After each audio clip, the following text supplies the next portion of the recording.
Mari jemaat Tuhan, kita bersatu di dalam doa.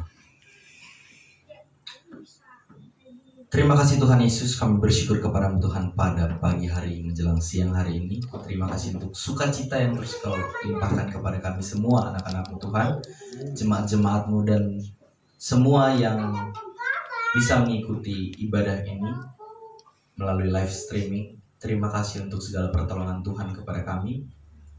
Terima kasih untuk segala sukacita yang berlimpah yang terus Engkau limpahkan kepada kami Tuhan. Kami bersyukur Tuhan kami bisa kembali hadir di sini untuk memuliakan terutama untuk mendengarkan firman-Mu dan kuasai hati dan pikiran kami Tuhan, agar kami bisa terfokus akan keajaiban dari firman Tuhan. Dan kami percaya Tuhan kami bisa terus selalu menjadi lebih fresh dalam pengetahuan akan kebenaran. Terima kasih Tuhan, kami siap untuk mendengarkan firman Tuhan. Dalam nama Tuhan Yesus kami berdoa dan mengucap syukur. Haleluya.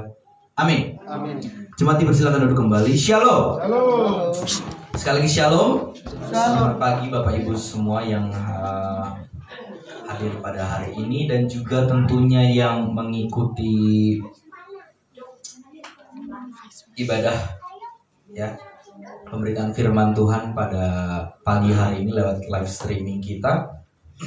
Puji Tuhan kita bisa terus rutin ya Bapak Ibu ya, untuk firman Tuhan tidak ada seperti yang tadi sudah disampaikan oleh Pak Pendeta Charles Mamora, bahwa memang ini saatnya kita untuk menjangkau lebih banyak, karena memang banyak di luar sana bagian dari ruang lingkup kasih karunia ya. Jadi itu mereka perlu dijangkau karena mereka juga jangkauan dari kasih karunia. Dan puji Tuhan kita semua masih sehat ya, amin ya Bapak Ibu ya, masih sehat dan kita masih bisa berkumpul di sini memuji memuliakan nama Tuhan. Dan tidak terasa sekarang sudah bulan Desember, minggu ketiga ya, minggu ketiga. Jadi tinggal 2 minggu lagi, kalau tidak sampai, hanya tinggal beberapa hari lagi kita akhirnya menyelesaikan tahun 2021 yang sangat berat untuk sebagian orang. Kalau untuk dalam kasih karunia kita selalu banyak sukacita ya Bapak Ibu ya, gitu. Jadi tergantung bagaimana kita bisa melihat keadaannya tentunya, dan pastinya kalau kita mengandalkan Tuhan, tidak ada yang mustahil bagi Tuhan ya kan? Amin ya Bapak Ibu ya. Dan minggu depan kita juga akan ada ucapan syukur akhir tahun tanggal 25 dan 26. 26 kita ada gabungan, dan mudah-mudahan kita semua makin bisa bekerja sama tentunya ya dalam pemberitaan firman Tuhan. Amin ya Bapak Ibu ya. Baik, senang sekali rasanya bisa kembali hadir di sini, bisa berdiri di sini untuk menyampaikan firman Tuhan pada pagi hari ini. Dan hari ini saya ingin membagikan sedikit dari firman Tuhan yang akan saya bawakan. Judul topik yang akan saya bawakan adalah apa yang sedang Allah kerjakan sekarang. Ya. Jadi judulnya adalah apa yang sedang Allah kerjakan sekarang. Kalau kita misalnya tanya, kalau misalnya kita baca gitu ya, atau mungkin ada di depan, tidak ada ya. Apa yang sedang Allah kerjakan? Kalau kita misalnya melihat atau mendengar mungkin ya judul seperti ini, judul khotbah seperti ini, mungkin ini adalah kita tidak boleh melihat atau memikirkannya dengan cara yang rumit. Ya, kita tidak boleh memikirkannya dengan cara yang rumit. Oke? Tapi kita harus simak dulu, Bapak Ibu, apa yang dimaksud. Ya, apa yang dimaksud? Dengan hati yang tenang dan damai sejahtera tentunya. Ya. Dan kalau kita berpikir sebagai manusia, orang mungkin berpikir bahwa jangankan mencari tahu apa yang Allah sedang kerjakan sekarang, yang bahkan kita kerjakan saja, pekerjaan kita sehari-hari itu hal yang tidak mudah untuk kita pikirkan. Ya, sebagai manusia tentunya, sebagai makhluk yang terbatas, bagaimana kita bisa memikirkan sesuatu yang tidak terbatas, apa yang sedang dikerjakan yang tidak terbatas. Sedangkan kita memikirkan yang terbatas saja itu sudah menjadi hal yang rumit. Ya, Bapak Ibu ya, apalagi untuk mengetahui apa yang Allah kerjakan sekarang. Itu mustahil kalau kita tidak bersumber dari firman Tuhan, tentunya. Nah, kemudian judul khotbah saya ini tidak melulu Bapak Ibu, saudara-saudara sekalian yang hadir di sini dan juga yang menonton, karena yang Tuhan sudah sediakan jawabannya ada di sini, firman Tuhan. Kalau kita mencari di tempat lain tidak ada. Kalau kalian belajar semua buku mungkin yang ada di dunia ini, tapi tidak belajar ini, tuh ada yang kurang. Bahkan ini yang melengkapi, bahkan ini yang di atas semuanya. Amin ya Bapak Ibu ya, firman Tuhan. Nah, di dalam firman Tuhan, di dalam Alkitab ini yang kita sudah pegang masing-masing ya tentunya, kita akan melihat jawaban itu, ya, firman kasih karunia yang ajaib itu.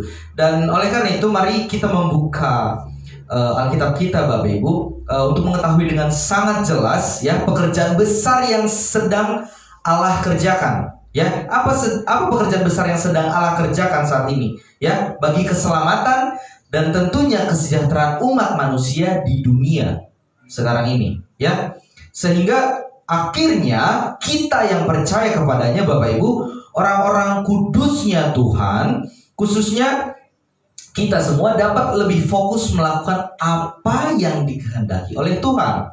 Tentunya, ya, yaitu sesuatu yang lebih berguna pastinya dan bernilai bagi kehidupan kita, bukan apa menurut kehendak manusia. Baik, Bapak Ibu, saya ingin mengajak kita untuk membuka firman Tuhan di Ibrani pasalnya yang pertama. Ibrani pasalnya yang pertama. Ayat yang pertama. Ibrani pasal 1 ayat 1.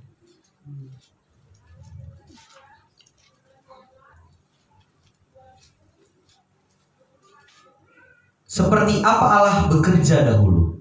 Kita lihat dulu, kalau misalnya tadi judul saya apa yang sedang Allah kerjakan sekarang, kita harus tahu. Karena di dalam firman Tuhan kita harus melihat pembagian waktu. Kita sering belajar seperti itu. Di sini mungkin yang menonton live streaming juga sering mengikuti bahwa di dalam firman Tuhan kita tidak terlepas dari waktu. Ya, begitu. Dan kita harus juga melihat bahwa seperti apa Allah bekerja dahulu sebelum kita lihat sekarang. Memang berbeda. Apakah berbeda? Apakah berbeda yang Allah kerjakan dahulu dengan yang sekarang? Begitu, ya. Sebelum terjadi apa yang sedang dikerjakannya saat ini, kita harus lihat dulu sebelumnya. Oke? Baik, Ibrani pasalnya yang pertama, Bapak Ibu, ayat yang pertama. Di sini Lembaga Alkitab Indonesia memberi judul Allah berfirman dengan perantaraan anaknya. Kita boleh membaca bersama-sama. 1, 2, 3. Setelah pada zaman dahulu Allah berulang kali dan dalam pelbagai cara berbicara kepada nenek moyang kita dengan perantaraan nabi-nabi. Oke, setelah pada zaman dahulu. Oke, di situ ada keterangan waktu ya. Zaman dahulu Allah berulang kali dalam pelbagai cara berbicara kepada nenek moyang kita dengan perantaraan nabi. Nah, ini Bapak Ibu semua, dengar baik. Perhatian kita yang pertama dalam ayat ini adalah tertuju pada kata-kata waktu. Di situ ada zaman dahulu. Di sini itu kapan Bapak Ibu? Dahulu itu kapan? Itu general sekali. Dahulu, 1 tahun lalu juga dahulu. 2000 tahun yang lalu juga dahulu. Kapan dahulu ini? Jawabannya tidak jauh-jauh dari ayat ini Bapak Ibu semua. Kita lihat kembali. Kita lihat ayat selanjutnya. Dalam ayat yang sama ini ada kata-kata apa? Allah berbicara kepada nenek moyang kita. Ya, nenek moyang kita. Nah, nenek moyang kita Siapa maksudnya Bapak Ibu? Nenek moyang kita ini. Kita bangsa Israel, keturunan Yahudi, atau kita bangsa-bangsa lain? Menurut Bapak Ibu semua yang hadir di sini?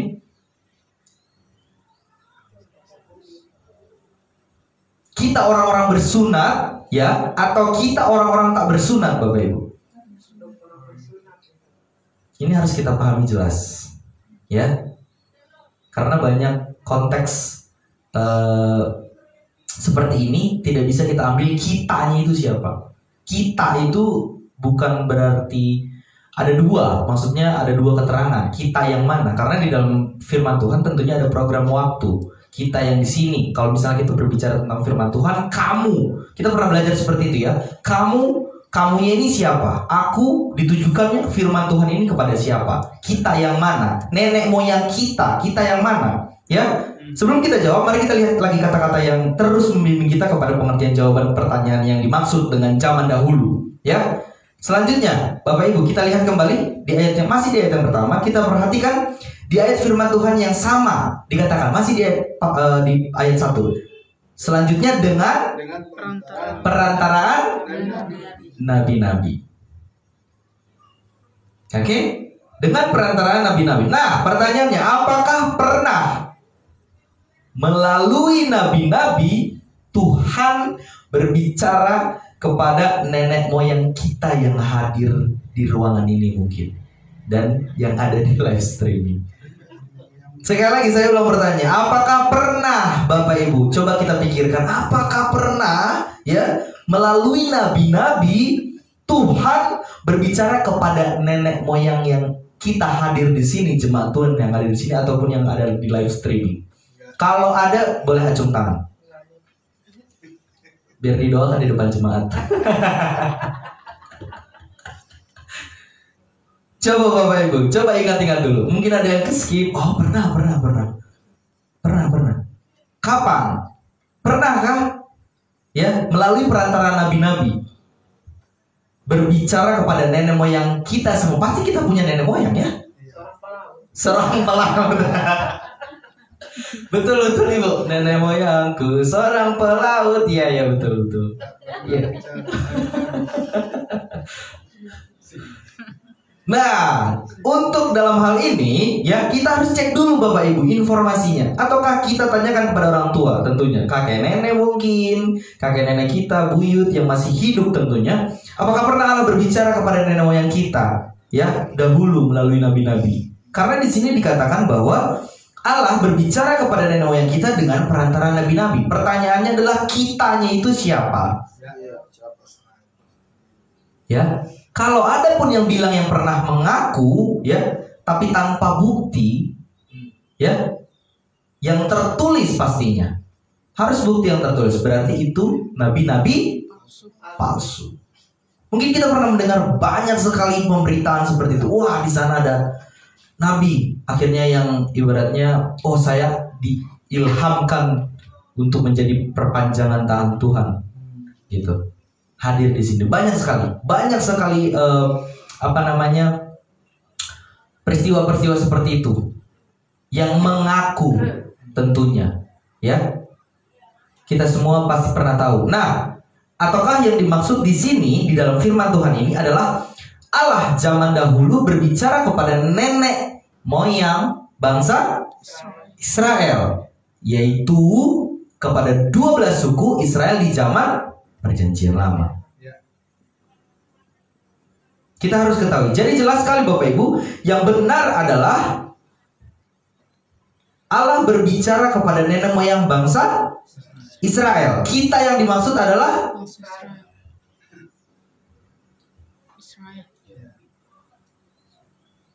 Dari mana kita tahu? Mudah saja Bapak Ibu. Siapa yang menulis kitab Ibrani Bapak Ibu?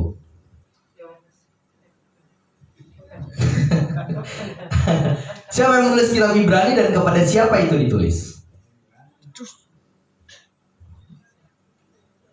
Ada yang bilang bahwa Paulus yang menulis kitab Ibrani. Ada yang bilang pemberitaan di luar sana. Tapi jelas tidak. Karena kita tahu bahwa Di dalam semua kitab yang ditulis oleh Paulus, dari Roma sampai Filemon, Paulus selalu menyebut namanya dari Paulus. Kita bisa cek mungkin sekarang, tapi kalau misalnya kita cek sekarang kelamaan. Mungkin Bapak Ibu bisa nanti mengecek sendiri di rumah. Dari Roma sampai Filemon, dari Paulus, ya, itu yang selalu dia sebut namanya di awal setiap surat-suratnya kepada jemaat-jemaat kudus, atau surat pribadi mungkin kepada Titus dan Timotius, ya, dan seterusnya. Nah, memang Bapak Ibu sampai saat ini tidak ada yang dapat memastikan siapa penulis kitab Ibrani, ya. Namun, ya, ini pengetahuan umum juga kepada kita. Sudah jelas dari kitabnya kepada siapa ditujukan adalah Ibrani. Oke, siapa orang Ibrani ini? Yahudi, yaitu orang Israel. Ya, orang Israel, orang-orang Yahudi, orang-orang yang bersunat, keturunan Abraham. Kita keturunan Abraham. Orang Israel keturunan Abraham, keturunan Ishak dan Yakub. 12 suku yang dipilih, ya, yang bertanah air di Yerusalem, Timur Tengah, ya. Bukan bangsa Ibrani di Indonesia, Bapak Ibu. Ada orang Ibrani di sini. Biar belajar dulu kita sama-sama. Sibarani, adanya Sibarani ya. Beda Pak. Beda. Sibarani. Ya, bukan bangsa Ibrani di Indonesia atau Amerika atau Inggris, bukan, Bapak Ibu. Ya, jadi ya kita bisa simpulkan bukan ditujukan kepada kita yang hadir di sini. Ya, kepada Bapak Ibu Saudara, sebab kita adalah golongan bangsa lain. Betul sekali. Yaitu orang-orang yang tak bersunat. Dikatakan Alkitab, ya, Alkitab yang mengatakannya. Firman Tuhan yang mengatakan bahwa kita adalah bangsa lain. Oke? Kita bukan golongan Israel atau orang Ibrani. Kita sepakat ya. Sampai sini kita sepakat dulu ya, Bapak Ibu ya. Nah, oke. Jadi, kembali, apa yang Allah kerjakan dahulu kepada siapa melalui Israel? Ya, jadi kita harus lihat jelas. Bapak Ibu, saya mengajak kita untuk membuka 2 Samuel 7. 2 Samuel pasalnya yang ke-7.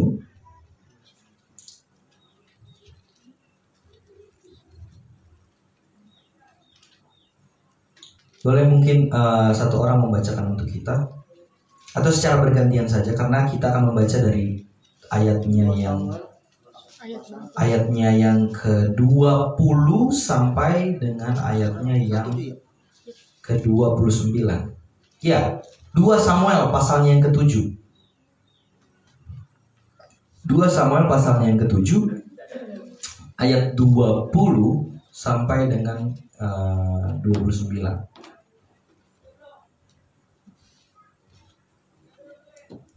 Kita membaca bergantian saja ya, Bapak Ibu ya. Saya ayat yang genap, Bapak Ibu semua ayat yang ganjil.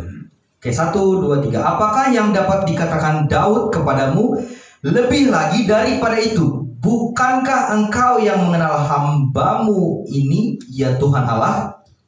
Oleh karena firman-Mu dan menurut hati-Mu, Engkau telah melakukan segala perkara yang besar ini dan memberitahukannya kepada hamba-Mu. Sebab itu engkau besar, ya Tuhan Allah, sebab tidak ada yang sama seperti engkau, dan tidak ada Allah selain engkau, menurut segala yang kami tangkap dengan telinga kami. Dan bangsa manakah di bumi seperti umat-Mu Israel, yang Allahnya pergi membebaskannya menjadi umatnya, untuk mendapat nama bagiannya dengan melakukan perbuatan-perbuatan yang besar dan dahsyat bagi mereka, dan dengan menghalau bangsa-bangsa dan para Allah mereka dari depan umatnya. Engkau telah mengokohkan bagimu umatmu Israel menjadi umatmu untuk selama-lamanya, dan engkau ya Tuhan menjadi Allah mereka. Dan sekarang ya Tuhan Allah, tepatilah untuk selama-lamanya janji yang kau ucapkan mengenai hamba-Mu ini dan mengenai keluarganya, dan lakukanlah seperti yang kau janjikan itu. Maka namamu akan menjadi besar untuk selama-lamanya, sehingga orang berkata, Tuhan semesta alam ialah Allah atas Israel. Maka keluarga hamba-Mu Daud akan tetap kokoh di hadapan-Mu. Sebab Engkau Tuhan semesta Allah, Allah Israel telah mengatakan kepada hamba-Mu ini, Aku akan membangun keturunan bagimu. Itulah sebabnya hamba-Mu ini telah memberanikan diri untuk memanjatkan doa ini kepadamu. Oleh sebab itu, ya Tuhan Allah, Engkaulah Allah dan segala firman-Mu lah kebenaran. Engkau telah menjanjikan perkara yang baik ini kepada hamba-Mu. Kiranya Engkau sekarang berkenan memberkati keluarga hamba-Mu ini, supaya tetap ada di hadapan-Mu untuk selama-lamanya. Sebab ya Tuhan Allah, Engkau sendirilah yang berfirman, dan oleh karena berkat-Mu keluarga hamba-Mu ini diberkati untuk selama-lamanya. Amin. Ya, Bapak Ibu, mari kita lihat di ayat yang ke-24, Bapak Ibu. Sekali lagi, di situ dikatakan, Engkau telah mengokohkan bagimu umat-Mu Israel menjadi apa? Umat-Mu untuk berapa lama? Untuk selama-lamanya. Perhatikan dengan baik kata-kata firman Tuhan ini, Bapak Ibu. Raja Daud tidak mengatakan engkau telah mengokohkan bagimu umat-Mu Kristen di seluruh dunia menjadi umat-Mu, ya, selama-lamanya. Dia tidak mengatakan umat-Mu Kristen, segala sesuatu yang beragama Kristen mungkin, ya, Kristen. Tapi di situ dikatakan bahwa umat-Mu siapa? Israel. Jelas di situ dikatakan Israel, bangsa, secara bangsa menyeluruh. Bangsa Israel yang walaupun semua orang Kristen sekarang, ya, yang sudah diselamatkan saat ini adalah umat Tuhan juga. Nanti mungkin timbul pertanyaan, berarti orang Kristen bukan umat Tuhan dong? Bukan seperti itu maksudnya. Ya, walaupun semua orang Kristen yang sudah selamat, tentunya tidak semua orang Kristen selamat, Bapak Ibu. Tolong semua yang live streaming jangan berkecil hati, jangan sakit hati, ya, mungkin yang mendengar gitu, ya. Kalau mungkin mengira bahwa saya Kristen berarti saya sudah selamat, itu salah besar. Agamamu tidak menyelamatkan. Yang pasti adalah kita percaya kepada karya penyaliban Yesus di atas kayu salib untuk menebus segala dosa kita. Itu yang menyelamatkan. Pengorbanan Yesus yang menyelamatkan. Amin, ya Bapak Ibu, ya. Itu harus kita pahami. Dan tentunya Bapak Ibu, Raja Daud di sini sebagai Nabi Israel tidak berbicara di ayat ini kepada semua umat Kristen sebagai umat Allah selama-lamanya, tetapi kepada bangsa Israel. Kepada bangsa Israel. Daud berkata kepada kita, tentang umatnya, kerajaan Allah, yaitu Israel, umat Allah selama-lamanya, secara bangsa. Artinya Allah bekerja saat ini memberkati umatnya bukan berdasarkan janji yang tertulis dalam 2 Samuel pasal yang ke-7 yang baru saja kita baca. Karena ini zaman dahulu. Kenapa bukan, Bapak Ibu? Karena umat Allah, bangsa Israel, menolak raja yang dijanjikan. Mereka menolak siapa? Menolak Mesias, yaitu Yesus. Dengan cara bagaimana, Bapak Ibu? Menyalibkan Yesus. Mari kita baca hal ini, Bapak Ibu. Yohanes pasal yang pertama. Boleh kita buka? Yohanes pasal yang pertama, ayat yang pertama sampai ke-4. Bisa saya akan bacakan. Pada mulanya adalah firman. Firman itu bersama-sama dengan Allah. Dan firman itu adalah Allah. Ia pada mulanya bersama-sama dengan Allah. Segala sesuatu dijadikan oleh Dia, D-nya huruf besar, dan tanpa Dia tidak ada sesuatu pun yang telah jadi dari segala yang telah dijadikan. Dalam Dia ada hidup, dan hidup itu adalah terang manusia. Kita lihat ayat yang ke-9. Terang yang sesungguhnya yang menerangi setiap orang sedang datang ke dalam dunia. Ia telah ada di dalam dunia, dan dunia dijadikan olehnya, N-nya huruf besar, tetapi dunia tidak mengenalnya. 11. Ia datang kepada milik kepunyaannya, tetapi orang-orang kepunyaannya itu tidak menerimanya. Ayat 14. Firman itu telah menjadi manusia dan diam di antara kita, dan kita telah melihat kemuliaannya, yaitu kemuliaan yang diberikan kepadanya sebagai anak tunggal Bapa, penuh kasih karunia dan kebenaran. Ya, pada mulanya adalah firman. Firman itu bersama-sama dengan Allah, dan firman itu adalah Allah. Ya, pada mulanya bersama-sama dengan Allah. Ya, Bapak Ibu. Ayat yang ke-11 kita lihat sekali lagi. Yesus datang kepada milik kepunyaannya. Siapa yang dimaksud, Bapak Ibu? Israel. Tapi apa yang dilakukan oleh bangsa Israel kepada Yesus? Tidak menerima. Menerima atau menolak? Menolak. Menolak seorang raja. Menolak Yesus.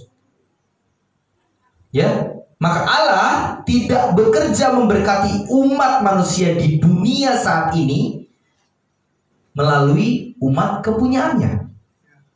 Siapa umat kepunyaannya? Kita kah? Israel. Melalui umat kepunyaannya Israel. Lalu pertanyaannya, melalui siapa, Bapak Ibu? Jadi sekarang melalui siapa? Dan dengan cara bagaimana Allah melakukan kehendaknya saat ini? Baik, kita akan terus menggali firman Tuhan ini lebih dalam. Begini Bapak Ibu cara Allah bekerja saat ini ya. Setelah dahulu Israel menolak Yesus Mesias, Raja orang Yahudi, ya. Mari kita baca pertama-tama di dalam Roma pasalnya yang ke-11. Ini menjadi sangat menarik untuk kita tentunya, orang-orang percaya, ya, orang Kristen saat ini. Roma pasalnya yang ke-11 ayat yang ke-13.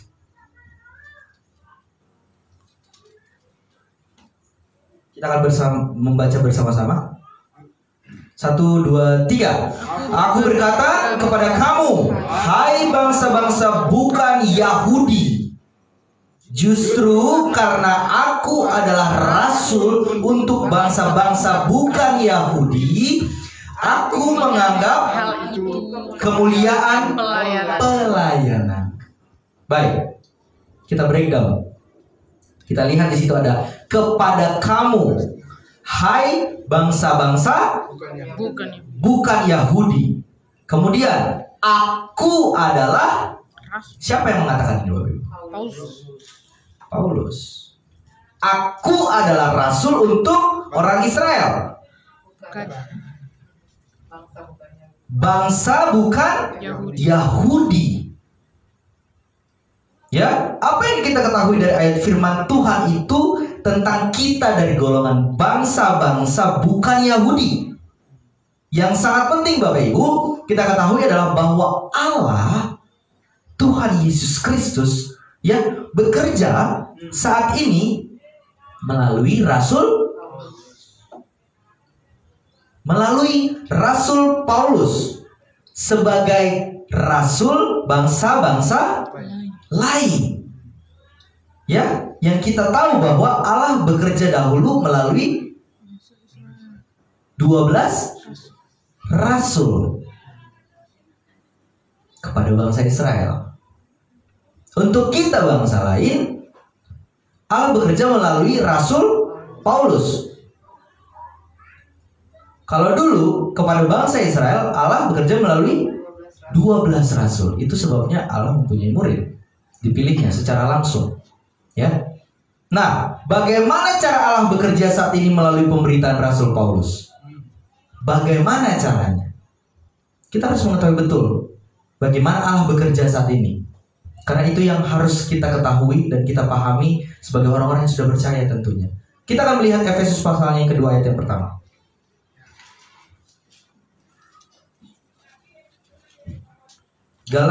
Efesus 2 ayat yang pertama. Boleh satu orang membacakan untuk kita? Ini ayat yang familiar sekali. Efesus 2 ayat pertama. Kamu dahulu sudah mati karena pelanggaran-pelanggaran dan dosa-dosamu. Ya, terima kasih Pak. Karena apa?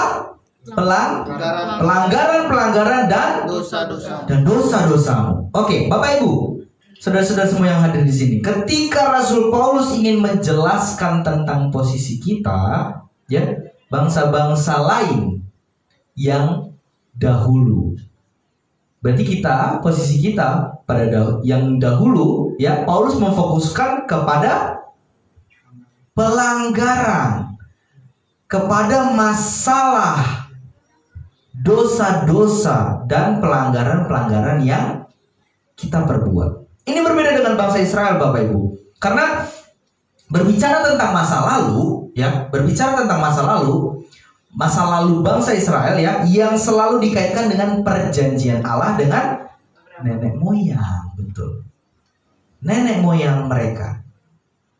Nenek moyang bangsa Israel. Tetapi kepada kita sekarang, ya, Allah melalui Rasul Paulus menyatakan mula-mula datang tentang persoalan upah dosa adalah maut.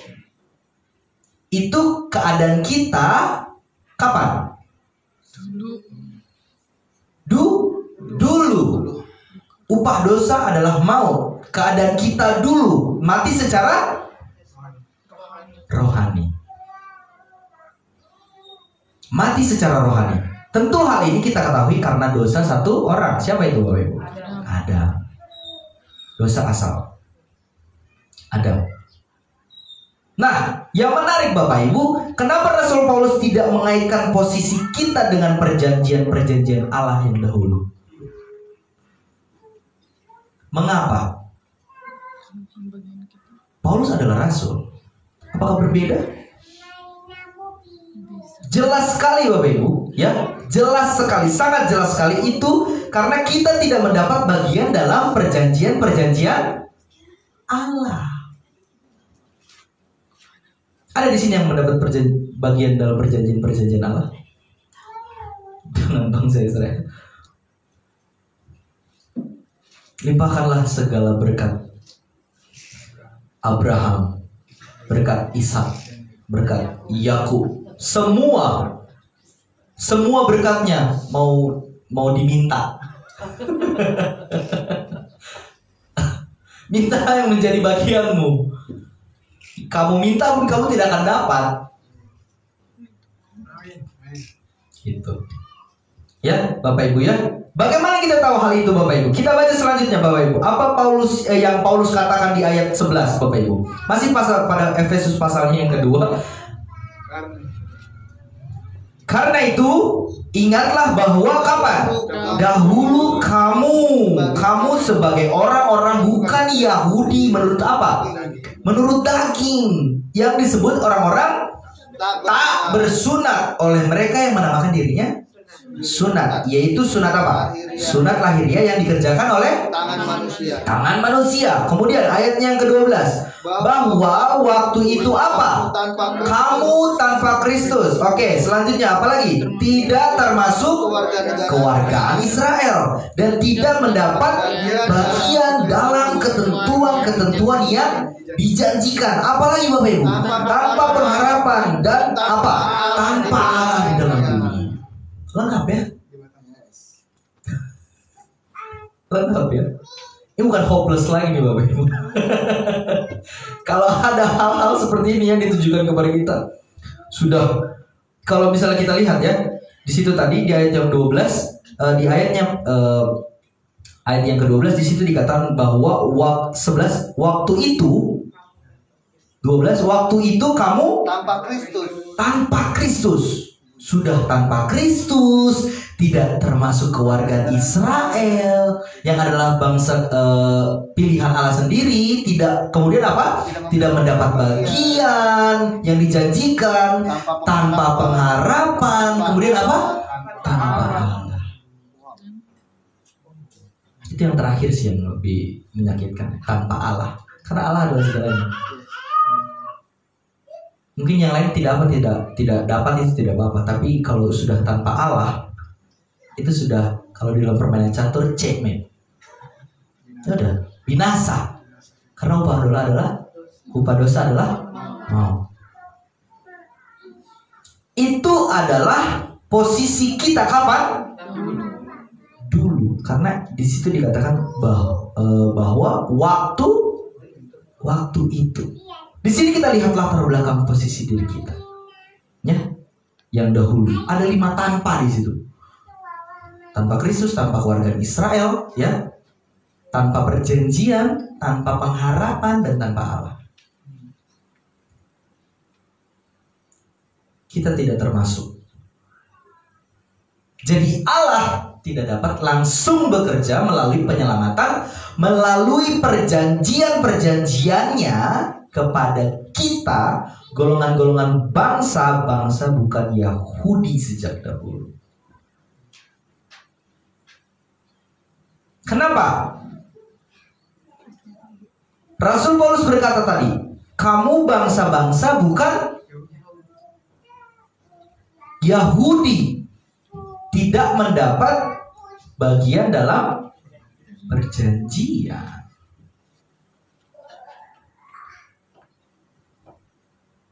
Tidak mendapat perjanjian karena kita adalah bangsa bukan Yahudi.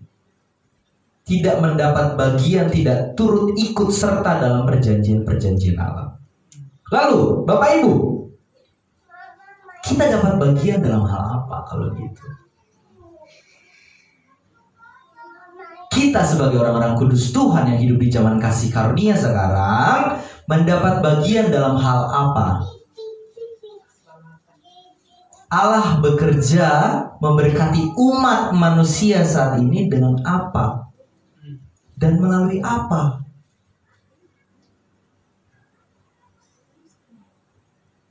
Mari kita baca Bapak Ibu ayat selanjutnya, masih di pasal yang kedua, ayat yang ke-13. Ya. Ayat yang ke-13. Tetapi kapan?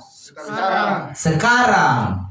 Di dalam siapa? Di dalam Kristus Yesus. Kamu yang dahulu jauh sudah apa? Menjadi dekat. Oleh karena apa?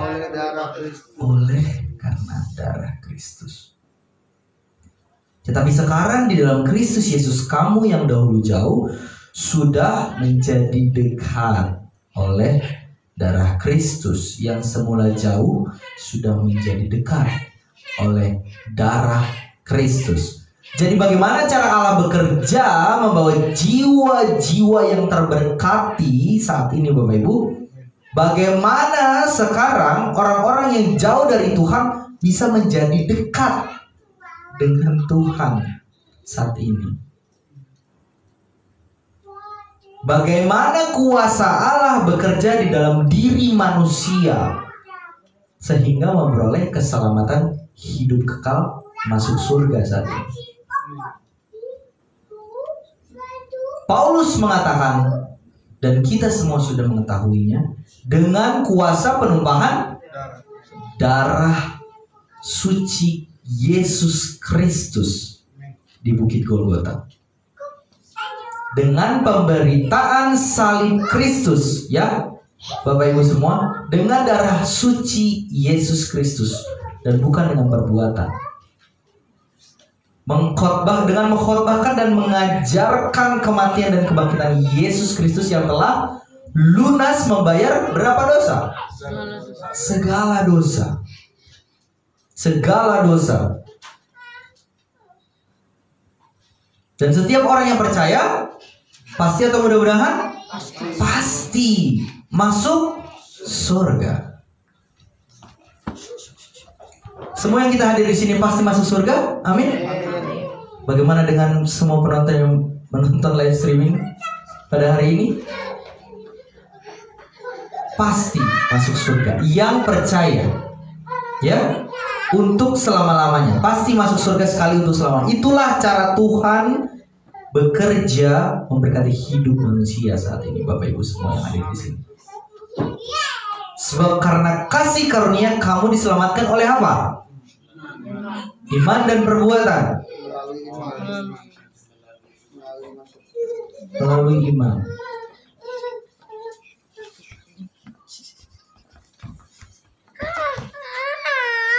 Melalui iman, Bapak Ibu. Itu adalah hasil usaha kita atau bukan? Bukan, itu adalah pemberian.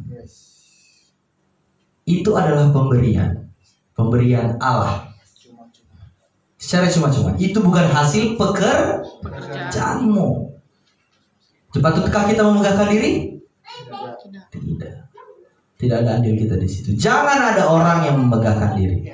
Tidak ada cara Allah yang lain saat ini memberkati hidup manusia, ya, kecuali karena percaya kepada kasih karunia-Nya.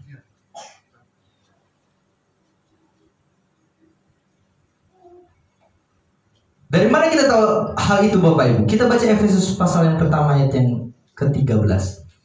Kita mundur sedikit. Pasal 1 ayat 13 dan 14. Ini ayat familiar kita juga.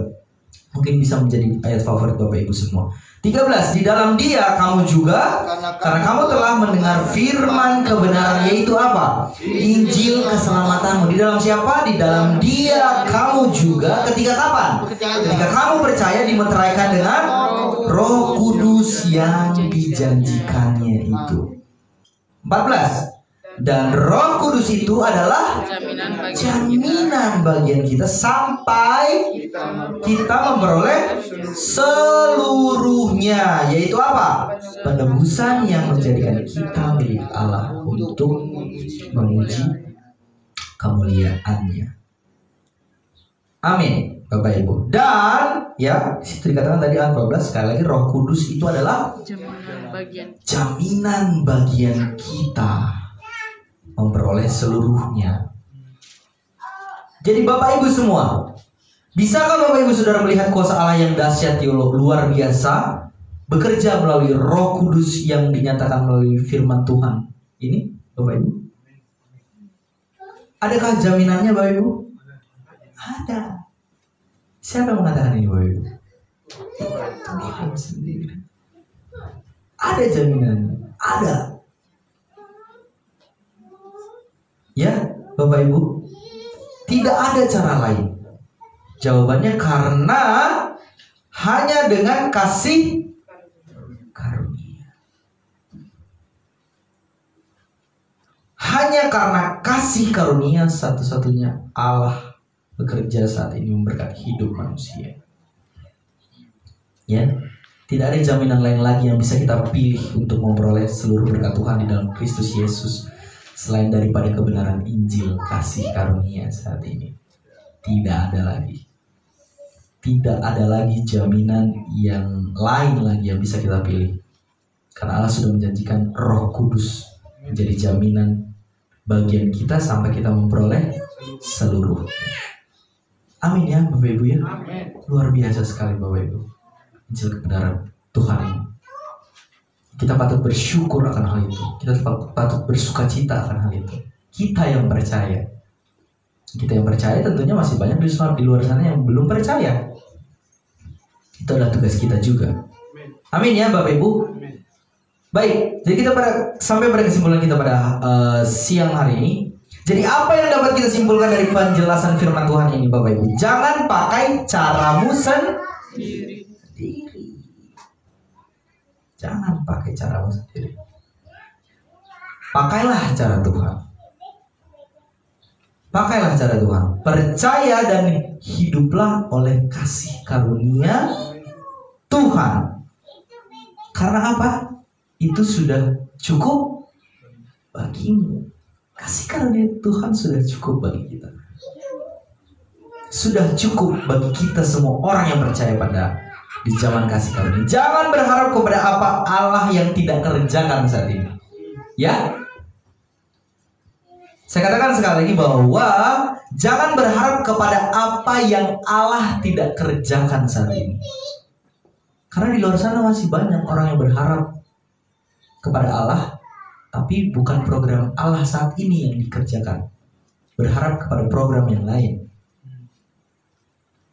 Tentunya kita doakan, pastinya karena mereka belum mengerti.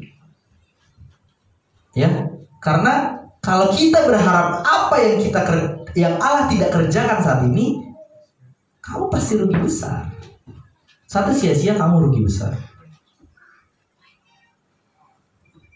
Ya, kemudian yang kedua, hidup ini adalah kesempatan. Hidup ini adalah kesempatan. Jadi jangan sia-siakan waktu yang Tuhan beri. Kasih karunia. Sebab besarlah upahmu di surga. Kira-kira besar nggak Bapak Ibu ini semua yang hadir di sini? Kencang sekali. Amin ya Bapak Ibu ya. Amin. Percaya, yakin dan percaya. Besar upahmu di surga. Oh, haleluya. Puji Tuhan. Upahmu besar di surga.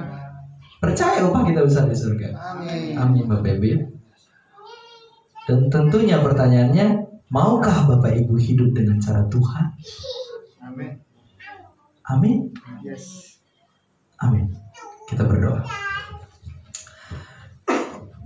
Terima kasih Tuhan Yesus. Luar biasa kasih karunia yang terus Engkau limpahkan kepada kami. Begitu besar dan begitu ajaib. Firman kasih karunia, firman kebenaran Tuhan yang kami baru saja dengarkan. Terima kasih Tuhan. Kami sungguh-sungguh bersuka cita untuk semua hal yang Tuhan berikan kepada kami. Kami percaya Tuhan akan selalu menolong kami di setiap lika-liku kehidupan kami. Terima kasih untuk segala berkat yang luar biasa yang terus Kau limpahkan kepada. Dan kami mau Tuhan hidup dengan cara Tuhan, bukan hidup dengan cara kami sendiri. Karena kami percaya kalau kami tanpa Allah, kami binasa.